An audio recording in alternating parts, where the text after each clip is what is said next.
नमस्कार. भारताला 15 ऑगस्ट 1947ला स्वातंत्र्य मिळालं, पण हे स्वातंत्र्य मराठवाड्याच्या नशिबात नव्हतं.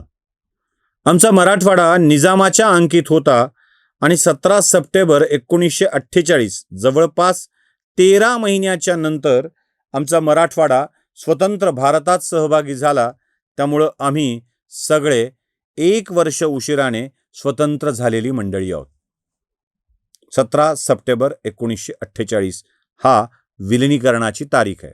याच स्वातंत्र्याच्या विलंबामध्ये एक मुख्य कारण होतं. ते म्हणजे निजामाला स्वतंत्र देश हवा होता किंवा त्याला त्याचा सहभाग पाकिस्तानमध्ये व्हावा असं वाटत होतं.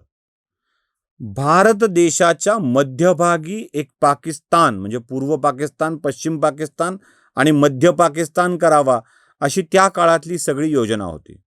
दुर्दैवाने भारतामध्ये जिथे मुस्लिम शासक होते तिथे हिंदूंची संख्या अधिक होती आणि जिथे मुस्लिमांची संख्या अधिक आहे तिथे हिंदू शासक होता फक्त एकाच राज्यात, महाराजा हरिसिंह काश्मीरमध्ये. बाकी सगळ्या ठिकाणी बहुसंख्य हिंदूंवर मुस्लिम शासक राज्य करत होते. मराठवाडा, तेलंगणाचा काही भाग, कर्नाटकचा काही भाग आणि विदर्भातला एक जिल्हा असं सगळं ते निजामाचं साम्राज्य होतं. या साम्राज्याला स्वतंत्र ठेवावं यासाठी लढणारा एक योद्धा होता, तो म्हणजे कासिम रिझवी.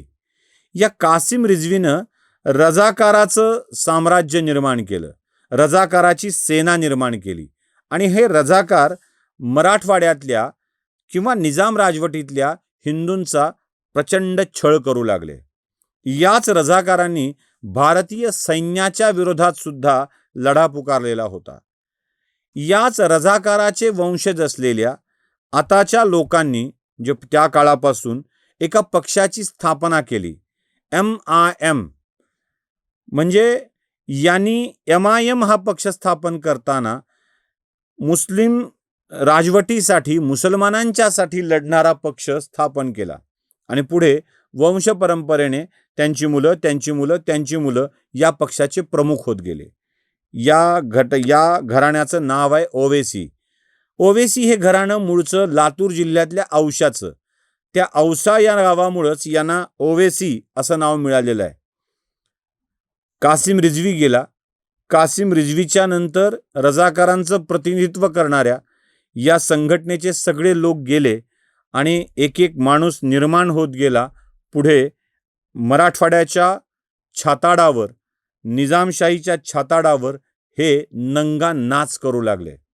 आमच्या मराठवाड्यात याच कारणामुळं एक म्हण प्रसिद्ध झाली, बाप मेला लोक झाला, खोट्याला खोट्टा उभा राहिला. म्हणजे एक गेला आणि दुसरा पुढे येतो आणि तोच पुढे आमच्या छाताडावरती तांडव नृत्य करू लागतो, आम्हाला वाटेल त्या पद्धतीने प्रताडित करू लागतो. रजाकारांनी केलेले अन्याय कमी नाही आहेत. महिलांना उचलून घेऊन गेले होते, संपत्ती जप्त केल्या होत्या, अक्षरशः लोकांना मारलं होतं. रात्रीच्या अंधारात बाहेर लघुशंका करायला गेलेल्या माणसांना सुद्धा उचलून नेऊन त्यांच्यासोबत छळ केले गेले होते. पानवठ्यावर कपडे धुवायला गेलेल्या महिला परत आल्याच नाहीत. त्यांच्या इज्जतीशी खेळ झाला. काही जणींनी आपला जीव दिला तर काहींचे मृतदेहच घरी परतले अशी स्थिती होती. पुढे यांच्या एक एक पिढ्या वाढत गेल्या आणि आमच्या विषयीचा द्वेष यांनी कायम ठेवला. आठवतंय तुम्हाला यांना आमच्या स्त्रियाविषयी काय वाटतं? छत्रपती संभाजीनगरमध्ये उस्मानपूर या नावाच्या भागात एक तारा पान सेंटर आहे. मला वाटतं एक मुस्लिमच हे पान सेंटर चालवतो. आजूबाजूच्या सगळ्याच परिसरात तारा पान सेंटरचं पान प्रसिद्ध आहे आणि पान प्रसिद्ध होऊ लागलं म्हणून या तारा पान सेंटरच्या मालकांनी एक नवीन पान इन्व्हेंट केलं, जे मराठवाड्यात सगळ्या ठिकाणी मिळतं. ते म्हणजे पलंग तोड पान. म्हणजे पुरुषांची मर्दुमकी हे पान खाल्ल्यावर वाढते म्हणे. कदाचित नशेले पदार्थ घालून मर्दुमकी वाढवल्याचा आभास निर्माण करणारं ते पान असेल. म्हणजे लग्नाच्या पहिल्या रात्री हे पान खाल्ल्यावर पलंग तुटतोच असा आभास निर्माण करून दिला गेला आणि अनेक लोक हे पलंगतोड पान खाऊ लागले. या पलंगतोड पानाच्या विषयात याच बाप मेला ल्योग झाला खुट्ट्याला खुट्टा उभा राहिला परंपरेतला माणूस काय बोलला होता, यांना आमच्या स्त्रियांच्या विषयीची यांची ही मत आहेत. म्हणजे आमच्या पुरुषातली मर्दुमकी सुद्धा तारा पान सेंटरचं पान खाऊन तयार होते असं यांना सांगायचं होतं, कारण तारा पान सेंटरवाला मुसलमान आहे. हे कौनसा मोडी कहाँ का मोडी, त्यांना मोदी पण म्हणता येत नाही, मोडी म्हणतात, अशा स्वरूपाच्या धमक्या देत होते. एवढ्यावर नाही भागत, हे उत्तर प्रदेशात निवडणूक लढवतात आणि उत्तर प्रदेशात निवडणूक लढवल्यावर यांचा दावा असतो की योगी फार काळ राहणार नाही, पुन्हा आम्हीच आहोत. तेही बघा. कौन बचाने आएगा तुमको जब योगी अपने मठ में चले जाएंगे, मोदी पहाड़ों में चले जाएंगे. पाहिलं? अहो, हे इतके मस्ताडलेले आहेत की 5 मिनिट के लिए पुलिस हटा दो असल्या सगळ्या वल्गना सुद्धा हे करत असतात. जरा तेही आहे का? हिंदुस्तान हम 25 करोड़ है ना, तुम 100 करोड़ है ना, ठीक है, तुम तो हमारे से इतने ज्यादा है, 15 मिनट के लिए पुलिस को हटा लो, बता लेंगे किसमें हिम्मत है, कौन ताकत है. पाहिलं? या सगळ्यानंतर यांची धमकी देण्याची पद्धत हीच कायम आहे. कायम धमकी देत राहतात आणि या धमकीला आम्ही घाबरून गप्प बसत राहतो. तुम्हाला आठवतंय नाशिकमध्ये एक प्रकरण घडलं आणि या नाशिक प्रकरणानंतर निदा खान नावाच्या तिथल्या एका कर्मचाऱ्यावरती आरोप आला, महिला कर्मचाऱ्यावरती. म्हणजे मलेशियाला पाठवणे, धर्मांतरासाठी प्रयत्न करणे, या सगळ्या गोष्टी घडल्या होत्या. त्यावेळेला याच पक्षाचा पत्रकार असलेला माजी खासदार निदा खानच्या सोबत फिरका परस्त म्हणून राहत होता. तेही ऐका.